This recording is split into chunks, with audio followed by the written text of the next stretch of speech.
विचार छो एना बेशरम जना बात करे छी जुलूम करला छ दिया है के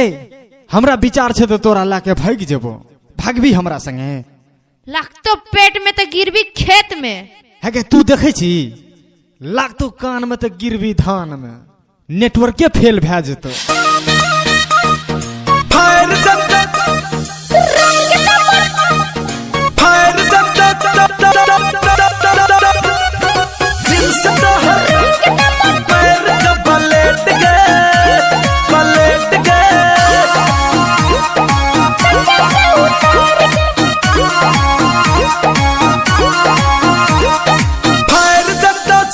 तो हर मार का बलेट गए फायर करता जिन्स तो हर मार का बलेट गए अलेट का बुलेट पे चला ना छौड़ी नेट गए लेट का बुलेट पे चला ना छौड़ी नेट गए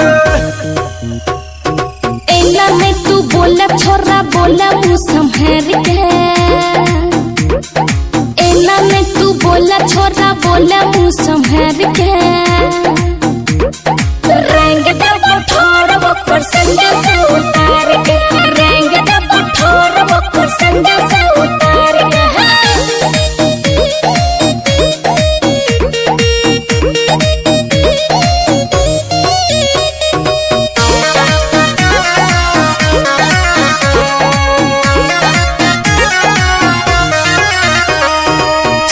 चिकन गाल लगे छौ होट लगे छौ फिगर के चिकन गाल लगे छौ होट लगे छौ फिगर के टचको के देखा दे छोरा केकरा में छे जिगर रे टचको के देखा दे छोरा केकरा में छे जिगर रे लइका छोड़ तू बुढ़वा देख के कदे का पलट गए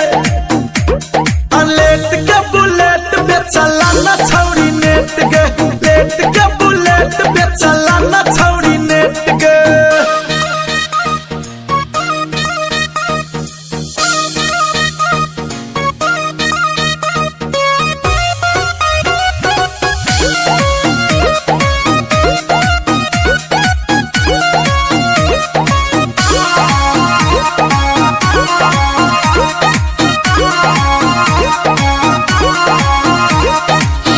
ड्रेस में घुम्बर छौड़ा आज काल के फैशन छे हाफ ड्रेस में घुम्बर छौड़ा आज काल के फैशन छे नबल सने रवि न कहो संस्कार मिलल तोरा कैसन छौ किया तकै छी हमरा तू दुनू एक चियर के किया तकै छी हमरा तू दुनू एक चियर के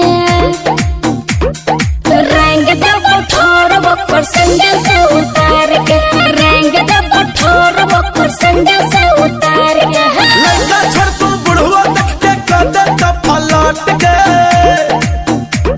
अलेट के बुलेट पे चला ना छौड़ी नेट गए लेट के बुलेट पे चला ना छौड़ी नेट गए